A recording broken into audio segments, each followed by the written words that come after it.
Hi everyone, we are doing the second half of the medium type problems for SAT practice for inequalities.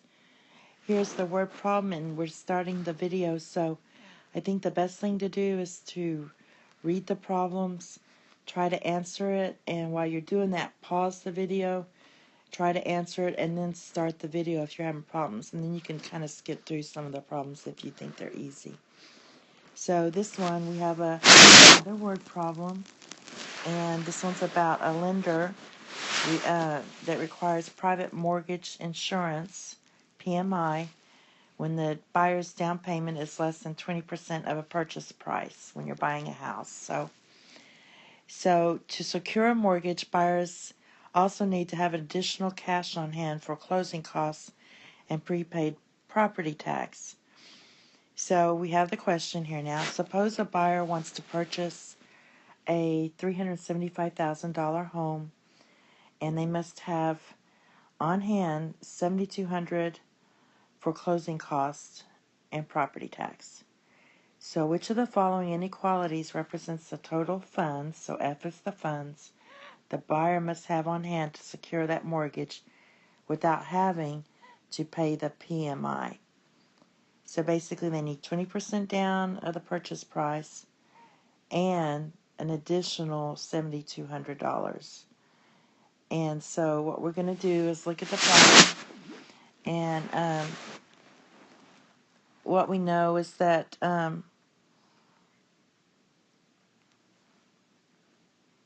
that it's 20% of the purchase price would be this one or this one.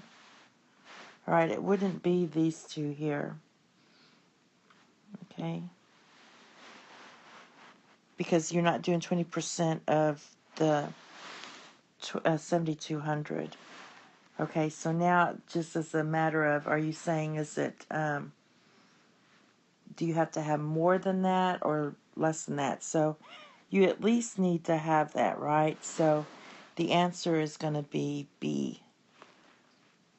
You at least have to have this much at the when you go and buy the house for closing. So this is your answer. Right? This would be, you have to have at most. So this A is wrong because you have to have at least that. All right, the next question is, what's the greatest possible integer value of the expression 10m minus 5 if this is your equation? And so basically what I want to do is make this inner part look like this. So I'm going to go ahead and multiply everything through by negative 5. So when I do that, I'm going to get negative or positive 25 over 2 is less than 10m minus 5, which is what we wanted. There it is. Okay, is less than 35 over 5, which is 7.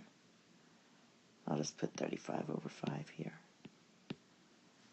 So, what's the greatest possible integer value of the expression 10m minus 5? So, 25 divided by 2, that's like 12 and a half.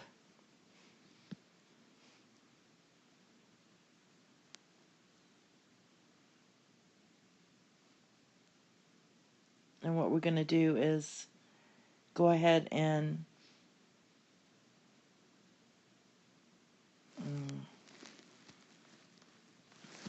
this is 12 and a half, and when we multiply through by negative 5 here, we should have changed these back around. Remember, you have to flip the sign. So then we have 10m minus 5, and this is going to be 7. Now I'm going to go ahead and rewrite this because I don't like it like that. I'm just going to move these two numbers around for the signs. You get 12 plus 5. So the greatest integer value has to be 12. All right. 10 would work, but it's not the greatest integer value. Because 10 could be in between, but it has to be the greatest. Okay, the next one is another word problem. So a federal interstate weight limit for a particular 4-axle transfer truck is 18,000 miles per axle, and the front of the truck weighs 11,000 pounds, and the trailer of the truck when empty weighs 7,000.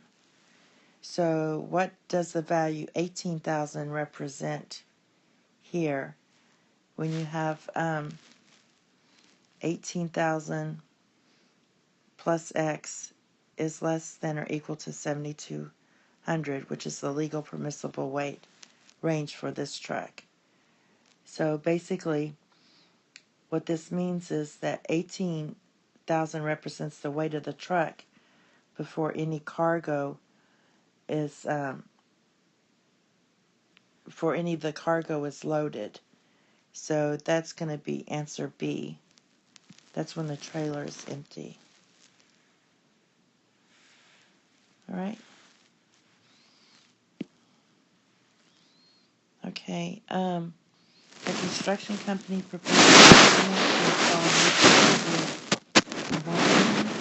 The estimate includes hours, where hours is at least 80. This is the number of hours is greater than 80, so at least 80.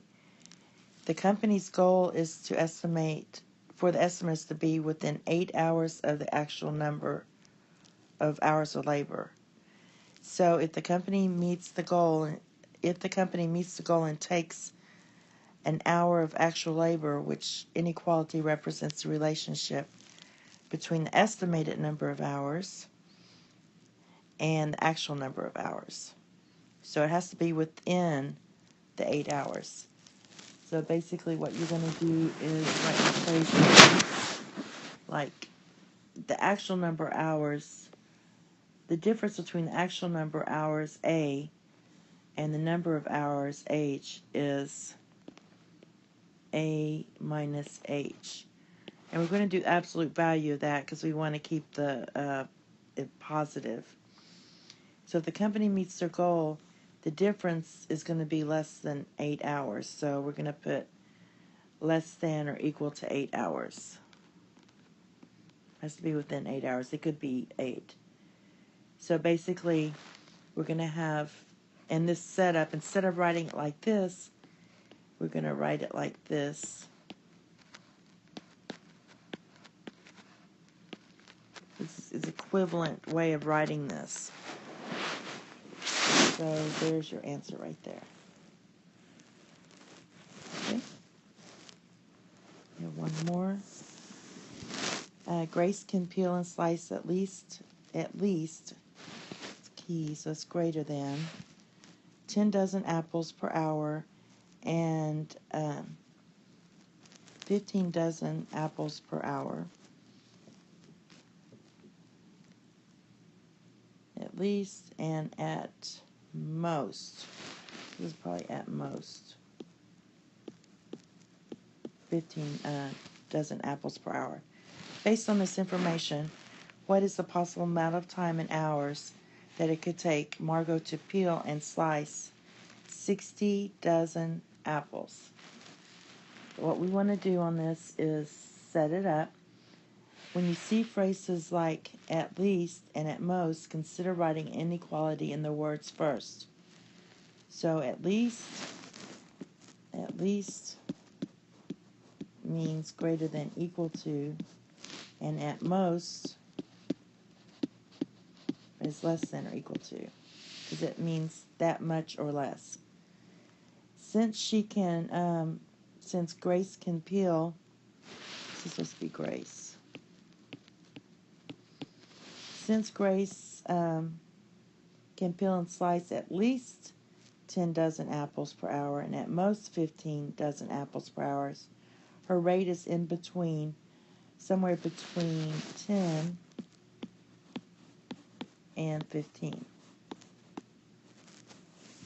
That means her rate for 6 dozen apples is somewhere between 60, and we have to divide by 10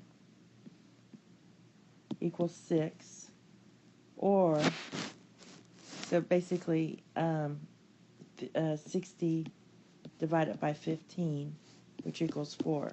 So anywhere in between 4 and 6 inclusive. And when you do a griddable, so you could do 4, 5, or 6 when you grid in your answer on the test. The next that we're going to do is consider hard. Thank you and have a nice day. Bye-bye.